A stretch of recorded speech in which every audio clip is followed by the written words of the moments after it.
Before installing a new head unit, I figured I'd preemptively clean a fader. I've got a few of these things sitting around, a couple of them from parts cars, and then a few from when I was ordering some panels back 3 or 4 years ago when I got the black car to refinish. And so I ended up with a bunch of switches, and in the process, found out that pretty much any of these switches you can take apart. I don't know if that's because Mercedes actually meant you to work on the windows switches and these faders and stuff, or just the assembly, the way it worked back then. But so a couple of notes. You'll see, yeah, right over here. This one was one that was already broken, and so I figured I'd screw with that first, just to kind of remind myself, since it has been several years. It's not like I've done two of these before. But there's different designs. I think some of these have a black sheath that go over them. It kind of holds everything together. These do. So you can see this mostly holds together as is. And once you put it back into the slot, it does hold together. This came out of the red car. This was a crackly fader. And when this happens, it seems like most people just, I mean, you can actually get away probably with just blasting the hell out of it with a bunch of contact cleaner and shifting it around until it works. In fact, I think I did that initially when I got the black car, because the crackly fader was bugging me. And you know, if you've had one of these things, you know, you can switch it back and forth, and you hear it crackling when it's when you're moving it. Then you stop and it stops crackling. But that doesn't mean that the contacts are good. I mean, you've reached a good contact spot. It's just, you know, you're not moving anymore. So I'd imagine that it has some impact on the resistance inside the fader, regardless of what position it is in. Since I'm going through all the trouble of taking everything apart and putting the head unit in, I wanted to have a good fader ready to go. As far as I could tell, even though some of these, the problem with this one is it has a different design.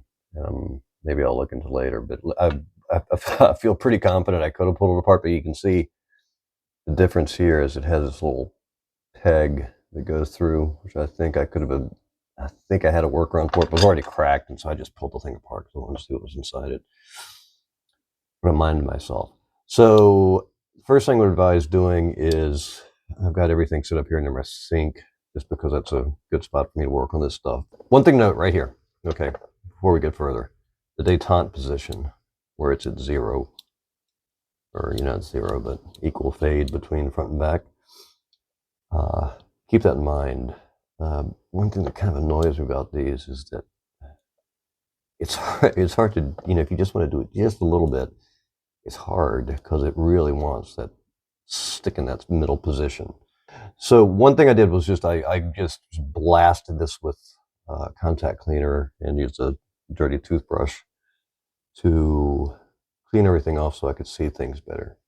And then also keep in mind, if you want to get the gunk off, if you are committed to taking this thing apart, you can also just run it into the water, because you're going to go through and cleaning all the contacts anyway. So a little short-term water exposure when it's not, when there's no current going through, it's not going to cause any problems.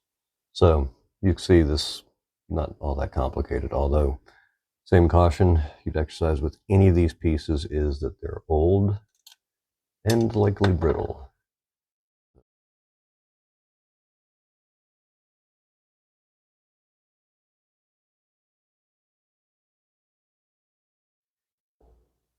So I was going through the video I'm going to post on cleaning the fader, and realized I'd never got a really good shot of the side of this. So just to be clear, when you take this off, when you carefully take this off, take out all the clips, this peg sticks up, both of them stick up, but this one, obviously, you have to pry it up a little bit while you're sliding this one out. It's possible there will be a little melted cap here, and if you decide to go in here, and it does have that, you're going to lose that. The peg that it actually lines up with should stay intact. So, I mean, It's your choice. The only way to get into this thing is to sacrifice that little tiny piece of plastic. And even once you get it back together again, it's going to be just a little bit loose until you put it in the car. As soon as you put it in the car, the plug, which if you've ever had these apart before, any of these the window switches, the fader, the mirror adjustment, anything. Um, the black plugs that fit into these are very secure. And this along here, and specifically this little corner, will be the only place it ends up being loose-ish. It's not that loose. So once plugged in, it's not going anywhere. But just wanted to make sure I covered all my bases. So I'm going to be very careful here because I don't remember exactly what is spring-loaded and what's not. This one appears, so you can see once you take that apart, once you take that top piece off, that's what's these clips, sorry, right on the edges there, are what are basically holding this together. You never know what's spring-loaded and you never know what little bits and pieces, but right off the bat you can see crud. And remember, I don't want to lose this piece, although I'm probably going to take it out. Here we go. All right. See that teeny tiny? Yeah, right. I don't know if you can see. I think I have to look at the camera and look at this. So, right there, there is a teeny tiny little ball bearing. I'm going to take out, and good place to put it is right there for now. I believe that is what establishes the detent point, the 0 point for the fader. And I'm probably not going to be putting that back in, but if you do plan to put it back in, don't lose it, because, yeah, if that thing hits the floor, the chances of finding it are pretty slim.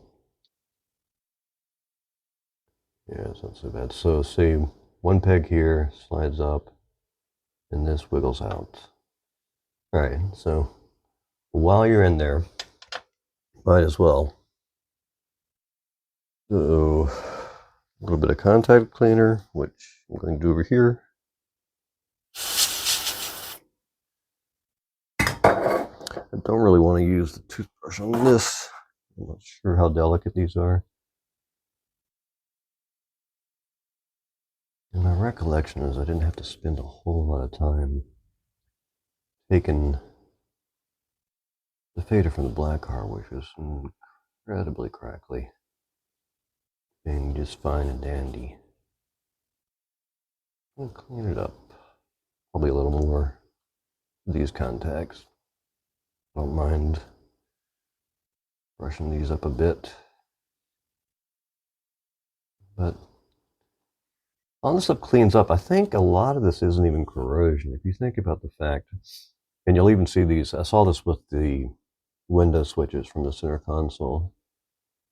When I was working on those, I do recollect this, even though it was several years ago, is you just become aware of how much little human dander and dust and whatever else just gets accumulated inside these things over the years. And even though the red car, the fader showed, the red car that I'm going to be working on today, the fader shows no signs of, you don't hear any crackling, but I still don't trust the fact that you've got a really good contact surface in here, which is why I'm doing this. And I'm using this, you see it, for no particular reason other than it's what I have. And it's, oh, look at that.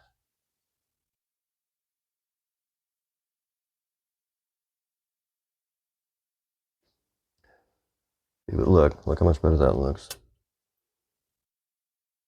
Well, if it looks like new, who knows what these look like new, but it looks good. I'll give the contacts, even though I don't think they really need it, but I'll just go ahead and give them a little brushing.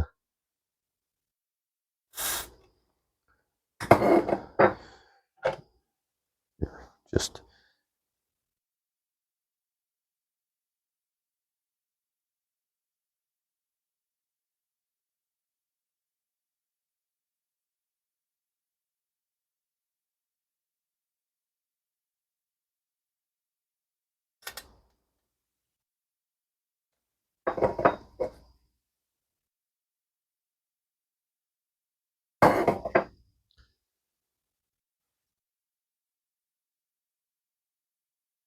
getting light in here, just applying almost no pressure to the inner contacts.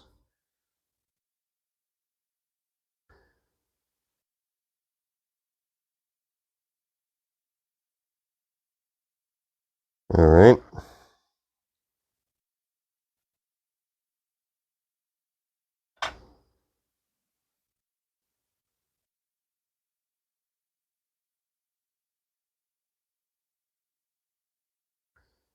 All right, looks pretty good. Even though this looks all right, let's see, I think you can probably see there's a little accumulated crud. I'm going to take care of that. Looking better.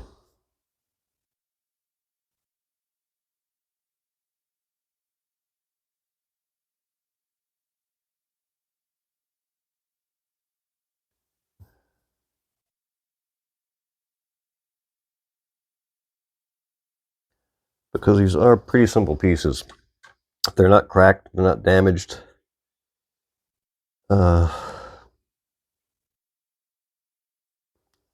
There's really no reason I can think of. Comment below if you can think of reasons why one that doesn't have visible cracks, damages,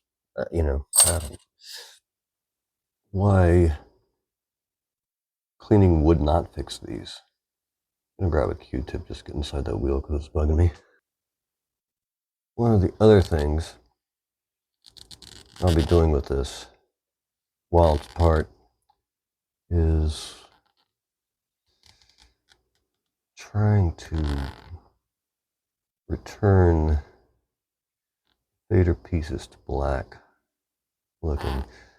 Another thing that drives me a little nuts, I use different material, as you can see. I mean, I'm not going to go looking for a switch for the windows, but I used material that ages differently. I would imagine probably at the factory this probably was the same black as the window switches they sit next to. Just from my experience, just regular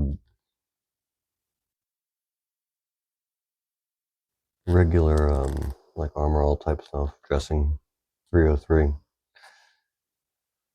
doesn't really makes them look better, but it doesn't make them look black. So I think since this is a spare, I'm gonna apply some of the stuff that I used on the door handles, which has worked out really well for me on all the black pieces you can see. And obviously this is the one time I'll be able to get in and really get to the wheel. So, it's not the biggest thing in the world, but just a little stuff that can make a difference. Okay, so this is some stuff I bought a few years ago for my truck to try to get some stuff to stay black, and it totally didn't work for what I was using it for on that. Eek, eek, eek. But it worked really well on the Mercedes door handles, the non-shiny parts. I'm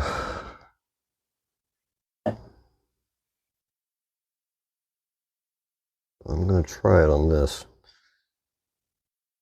Probably won't hurt it.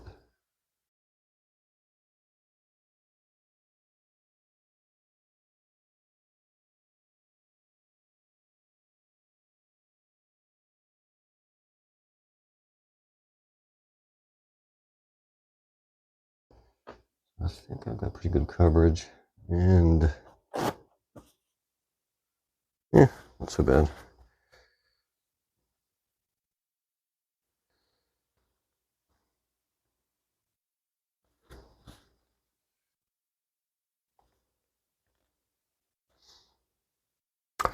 Ooh, I'm just going to use a paper towel that's already dirty.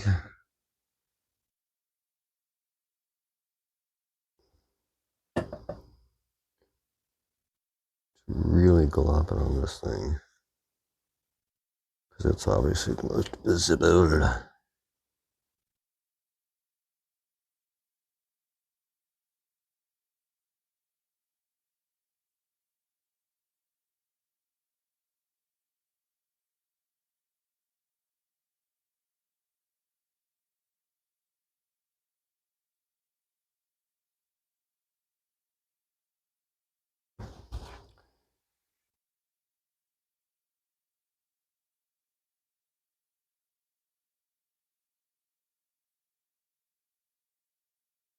I have a feeling this still won't look perfect, but hopefully it'll look better. And I'm not going to worry about it with the inner pieces. I'm not quite that OCD. It does have limits. I think it looks better. Maybe. I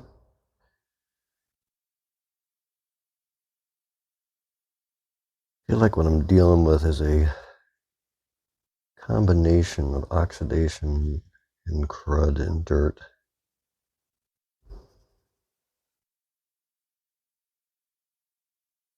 At least more consistent. Back to the wheel. Yeah, let's see. Still crap coming out of that thing.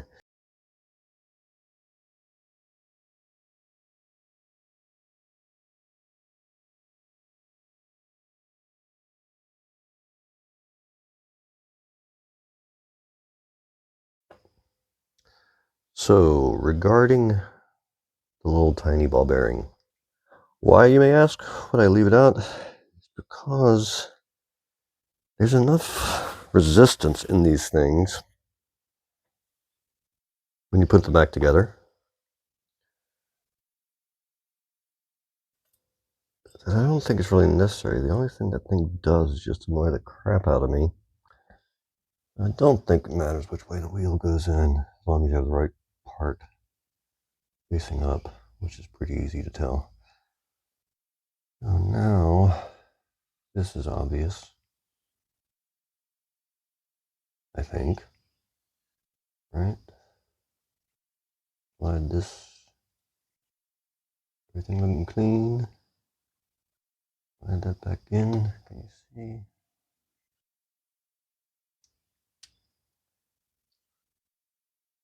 Slide it into that first knob, and then clip it into that one. So, it's not going to stay together this way, but it's positioned correctly. Okay, so here is my reasoning for taking the little ball out of there. I have eyes, so I can see when this is at the top. I mean, it might not be absolutely perfectly in the middle, but it allows me to do minute adjustments away from that detent part, which I know on my other car, there were a lot of times where I wanted it to be just a little off center, and the little thing that wanted it to be in the center would create quite the struggle. So there you go. Not so bad. I